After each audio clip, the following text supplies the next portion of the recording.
Golly, what is up, YouTube? What is up, YouTube? Is it true? Is it true? Drake has a gambling problem. Now, we never went to this guy's channel. I got on glasses, y'all, and I still can't even see. Is that a T? Matty Balls. Matty Balls, something like that, man. Y'all go check his channel out, man. This coming from his channel. Shout out to him and the things that he's covering. Drake. I was researching since Jay-Z is controlling, I got a lot to do with the Super Bowl.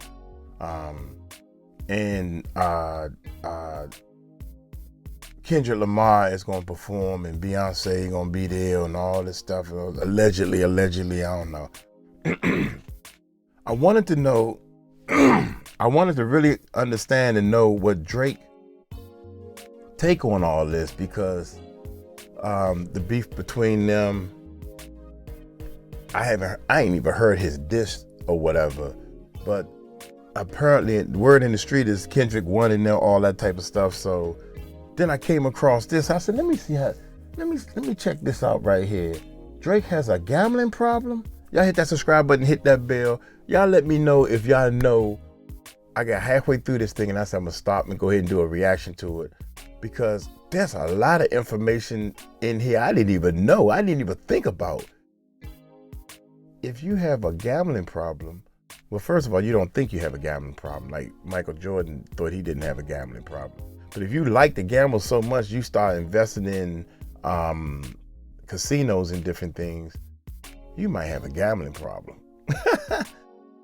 Hit that subscribe button, hit that bell. Let's check this bad boy out. Hit that subscribe button, hit that bell. Oh, don't forget about our live channel. I'm gonna talk about that at the end. It seems like everyone on the internet is promoting gambling. From the biggest pop stars like Drake to journalists / commentators like DJ Academics. But people like Drake are just symptomatic of a bigger issue, and that is musicians, influencers, and everyone in between glorifying gambling to a susceptible audience. And to understand how it's gotten so big recently, let's take a look at one of the biggest culprits. In 2022, Drake partnered up with the online casino Stake. He said in an Instagram ad back in March of 2022, "It was inevitable, Drake and Stake have come together. I'm going to be announcing a date for an upcoming live event where I play to win some real money and give it all to you, because what's better than sharing the love with my people?" I think it's kind of funny he said a real money as if that's not what he was doing before, but we'll get to that later. Stake said alongside Drake's announcement, "Drake has been an active member of our global community for a few months now, so the next step and natural evolution in the relationship was for us to collaborate on a stream. We share the same love for crypto, gambling, and community, and are like-minded fans of the technology and culture at the forefront of this movement." Since then, Drake has been posting his bets on all types of online casino games and sports bets all over his Instagram page. Now, this may not seem like much, but when you take into consideration that Drake has 144 million followers and regularly gets millions of likes on all of his posts, that is a great place for marketing. Not only that, but he also has Stake's Instagram tagged right at the beginning of his bio, right in front of other sponsorships, his own brands, and his own fan page. This is prime real estate in the digital marketing age, Yes. and I cannot imagine how much they're paying him. Actually, I mean, I can. We'll talk about that too. He's even posting whole video ads for Stake on his Instagram page. Maltese. Oh, Dios mío. Yes? Sir. Done. This is done. Hello. And if you thought that was crazy, just wait until you see what he bought to gamble on. Big. Yeah. Oh. Drake also does entire gambling streams on Kick, which we will talk about more later, but I'm sure you guys have seen some clips from these streams. I'm sitting down for today's stream. I rolled my ankle yesterday. I'm keeping it real with you. That's the bad news. Good news is I had 16 off the bench. We caught the dub. W's in the shot. W's in the shot. Also, I just realized Drake's alter ego, Anita Max Win, is actually I Need a Max Win. My alter ego. Anita Max Win. Anita Max Win.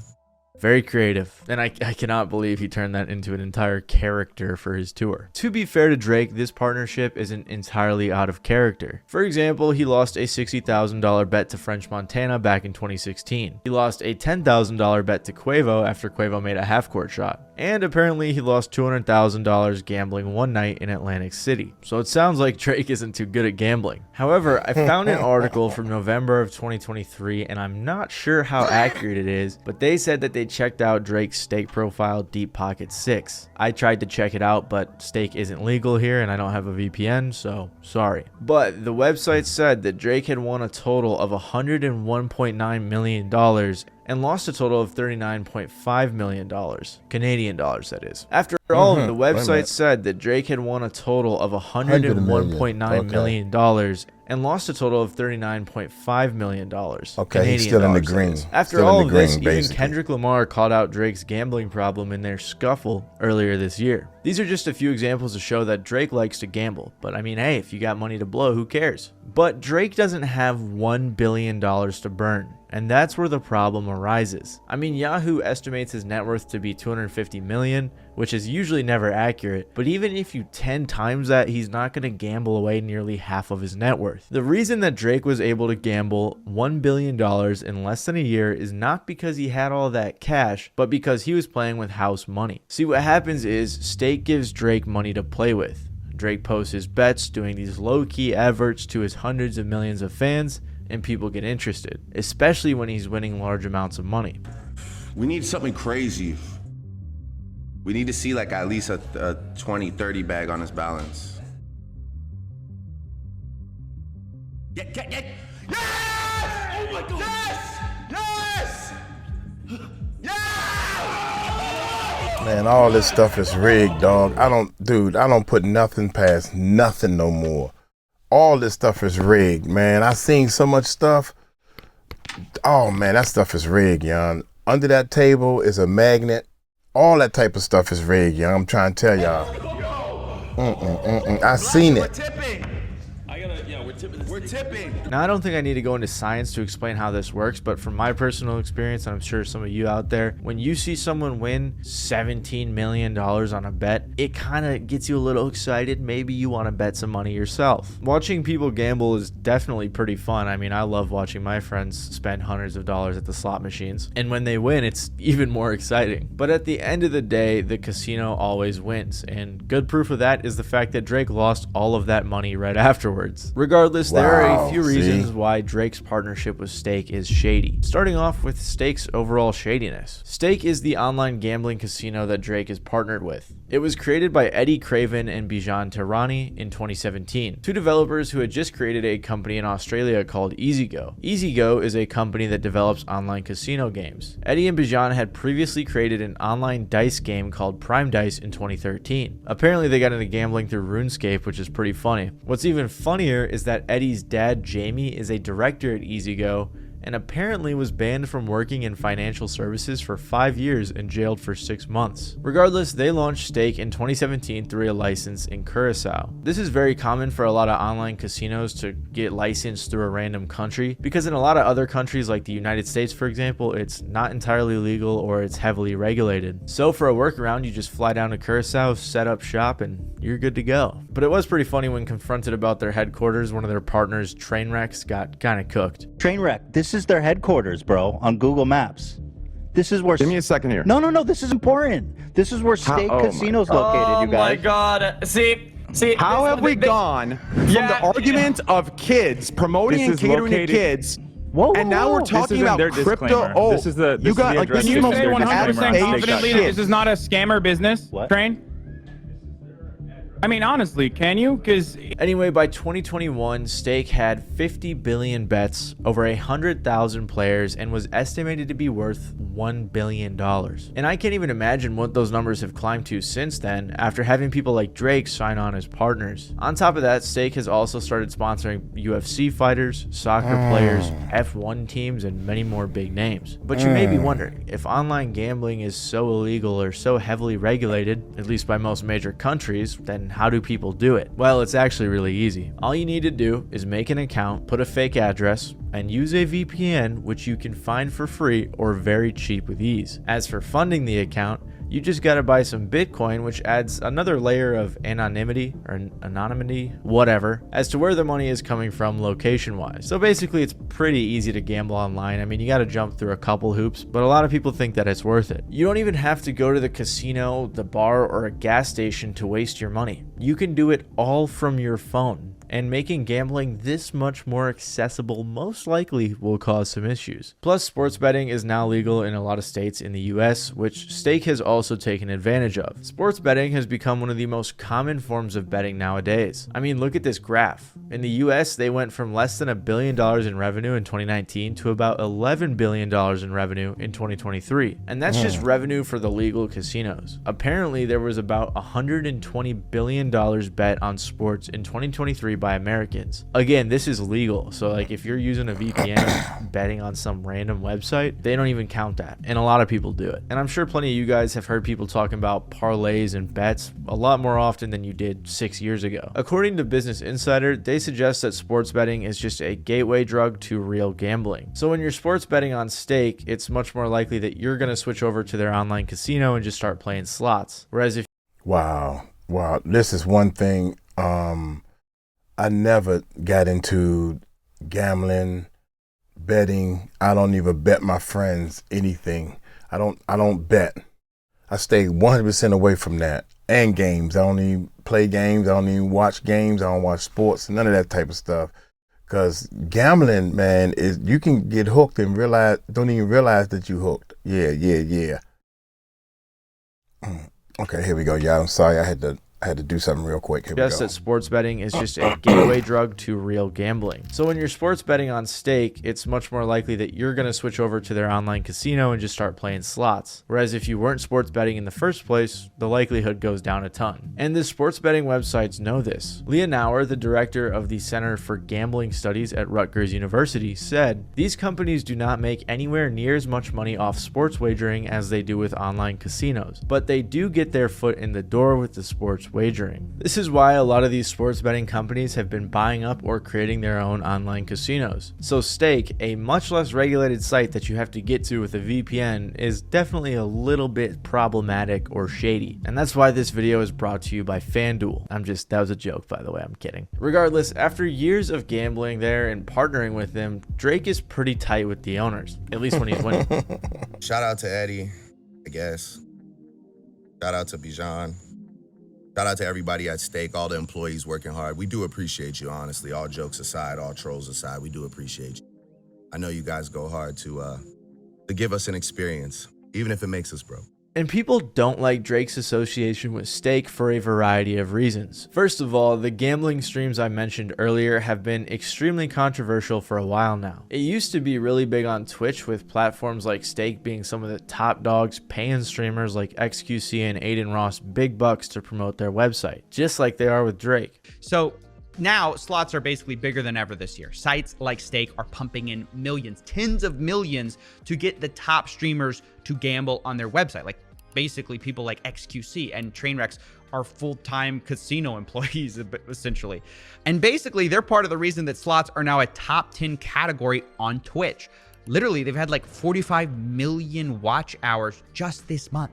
And I know that number just seems impossibly huge. So let's compare it to this. Fortnite got a similar number of watch hours this month. So because of this, Twitch banned gambling, and Stake had to find another way to brainwash people into gambling on their site. So Stake's owners decided to launch their own streaming platform called Kick, which is much less regulated, so that they could have their guys like Drake, Aiden Ross, Trainwrecks, and others all watch them gamble on Stake. And there's this whole debate about whether or not Kick is about just gambling, and I don't think it is, but it definitely is a huge marketing space. I mean, I just opened up the website and the slots and casino category is one of the first things that pops up. And don't even get me started on how much crazy, not to mention terrible stuff happens on their platform that they just allow. So the whole streaming gambling controversy is a very big thing, especially since a lot of people watching these websites like Twitch and Kick are pretty young. I think YouTuber Karen Nicole put it well when she said, "What's crazy to me is how distorted a view of reality these gambling streams create. At one point, Aiden Ross is down like $1 million. $1 million?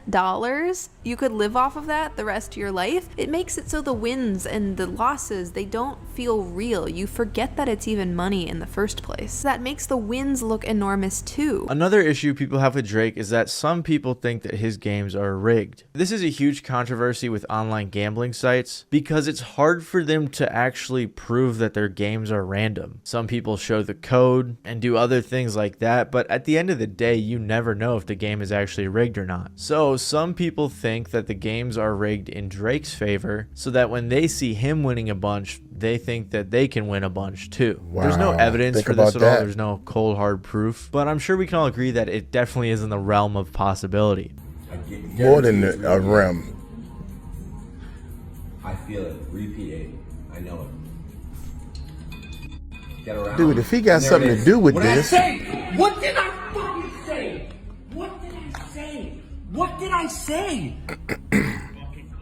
What did I say? I guarantee you it's repeat. Also, the fact that his profile supposedly says he's up like $60 million is a little bit suspicious. And then the main controversy out of this whole thing probably is that Drake is playing with house money. The most obvious yet worst part, because they'll never admit it, is the fact that Drake isn't even losing his own money. He's actually lost so many absurdly large bets that they started saying it's a curse if Drake bets on you, which again in turn just gets Stake more publicity. But the problem with Drake using house money is that when people see him so confidently betting these large amounts of money and then winning a ton of money on these highlights, it just makes gambling look so much more appealing. It makes you think that, hey, I can play some fun games on the internet and become a millionaire, which simply is not true. And of course, Drake is making a ton of money from this partnership. Apparently, when they started out together, Stake was paying him $100,000 a year, which seems way too low. I don't even know if this article got it right. But recently, I saw multiple sources online saying Drake is getting like $100 million a year, which I think is a lot more believable, especially when you consider someone like Aiden Ross, for example, who's only a fraction of Drake's popularity, but he was getting like $4 million a month. The amount of money in marketing is absolutely insane. So when a casino, which is super profitable, is working with one of the biggest artists in the world, $100 million doesn't seem like that much. Because of things like this, many people have issues with Drake and others promoting gambling all the time like it's nothing, especially when it's a shady cryptocurrency online casino that you need a VPN for. I mean, even Pokimane denounced Drake, which is just tragic.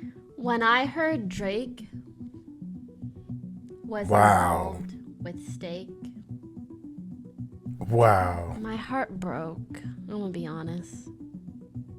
Because I've been a little Drake fangirl, you know, the Canadian blood running through my veins. And I still love his music, but now I don't love him as much as a person. You used to be such a Drake fangirl. Drake is sold out Ever to since the Stake, So you have a problem with all showing that? your true colors. I hate Drake. As a Canadian, we're disowning you. What's really funny about this is that Drake saw this and said, I watched the clip, what's she mad about? What is it, the braids? Regardless, with all of these eyes on Drake and Stake, it has undoubtedly brought Stake a ton of new customers. And like I said earlier, the gambling industry in general has been blowing up a ton lately. But it's not like Drake himself is responsible solely for all of these new gamblers, because there are a lot of other musicians and celebrities involved. Like I mentioned earlier, the gambling craze ramped up in 2018 when the Supreme Court removed the Professional and Amateur Sports Protection Act, which led to around 40 states now allowing sports betting. For a while, it was mostly athletes working with these gambling companies, which definitely makes more sense, but quickly they expanded into other areas. During the 2023 NBA playoffs, DraftKings teamed up with Rick Ross, Fat Joe, and the Locks to create The Game, a song that, according to them, was meant to symbolize basketball and the broader hoops culture. Pure satisfaction inside of the action. You see it in the games.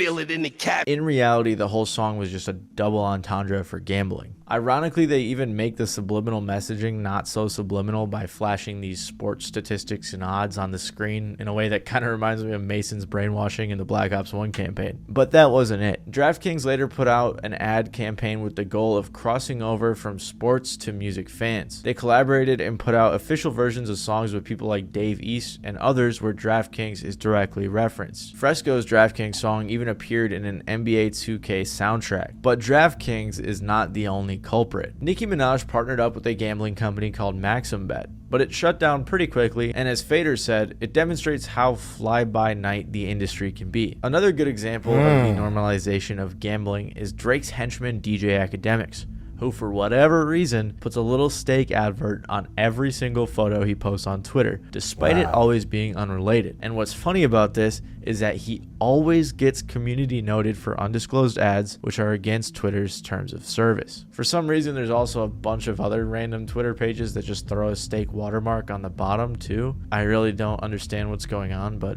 that's just the wave. And it's not just these guys. Even Cameron and Mace signed an 8-figure deal with Underdog Fantasy, saying that they will promote it on their show for the next 18 months. Post Malone did a commercial with Hard Rock International, with the narrator saying, you can win big on Hard Rock Bet with a little bet or a Post Malone size bet. And you don't need to know everything about every sport. You could just throw your money away and we'll gladly take it. That's basically what he said. And while commission shoutouts are nothing new in the music industry, what's different is that with gambling, they're pushing a product of like games and sports rather than a brand or an image in general. With this product, gambling, being so addictive and risky, there's been a lot of people who have been raising some red flags. The problem is somewhat similar to celebrity endorsed crypto projects, which are also basically gambling, because all of the risk is pushed on the consumer while both the company and the celebrity profit. And it isn't just artists doing promotion ads or songs for these websites. We even got rappers investing in these companies. In 2021, Jay-Z announced that he invested $350 million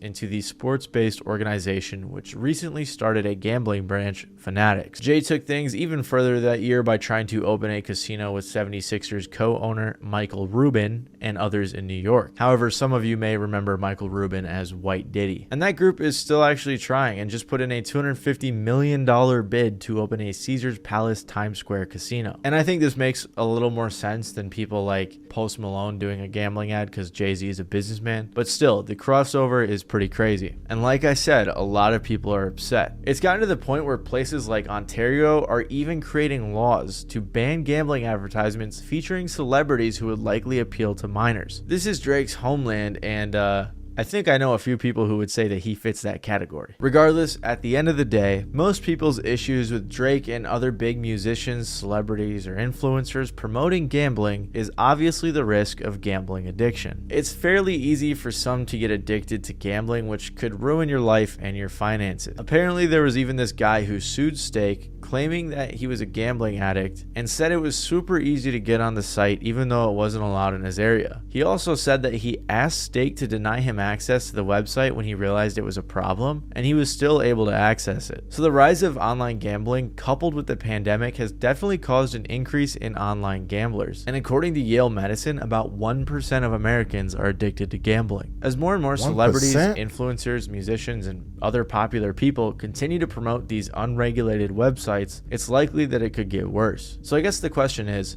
should people like Drake and websites like Stake personally be held responsible, or is the decision ultimately on the consumer? That's for you guys to decide. If you like this video about Drake and Stake and how the whole industry operates, you might like my video about what happened to Vivo, where I take a look into the complexities of the music industry and why Vivo failed. Other than that, thank you guys for watching. Maybe leave a like or even consider subscribing. But again, thank you for watching, and I'll see you guys next time. Next time.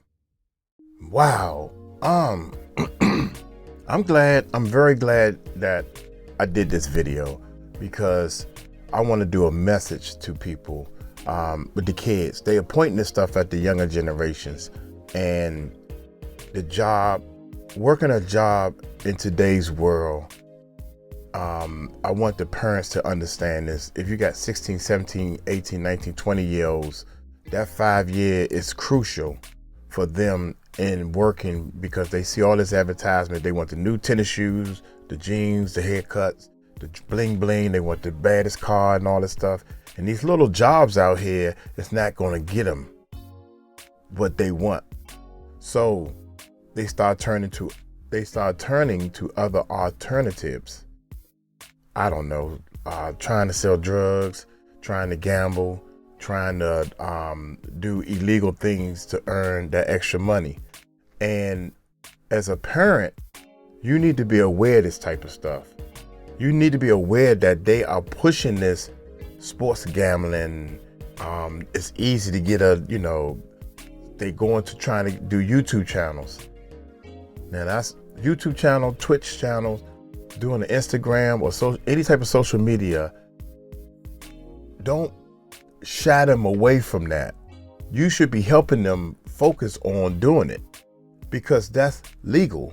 That's normal. The more they talk and do things, the more fans they have, the more they interact with people online with social media. So I really push the new way to the younger generation to make money is through social media, a YouTube or TikTok account and all this type of stuff, even Facebook.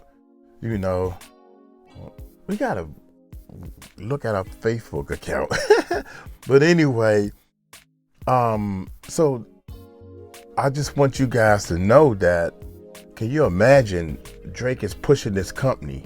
They paying Drake. Can you imagine when Drake is online with these lives? Oh, he winning all this money. Well, I don't have no big money like he does, but he winning, so I can win. But the system is rigged. The system is rigged so he can win more. And once you start betting, the system, this is a different algorithm. You're gonna lose more. They just gonna get your money. That's at any casino. Gambling is made for you to lose. So I don't even gamble. I don't even bet my friends. Look here, I'm gonna get on up out of here. Hey, don't forget to go to our Music Recording Network Live. The Music Recording Network Live. We're pushing our live channel. I forgot to mention that. So y'all take it light, take it slow. Tell them Uncle Mike told you so. Peace out.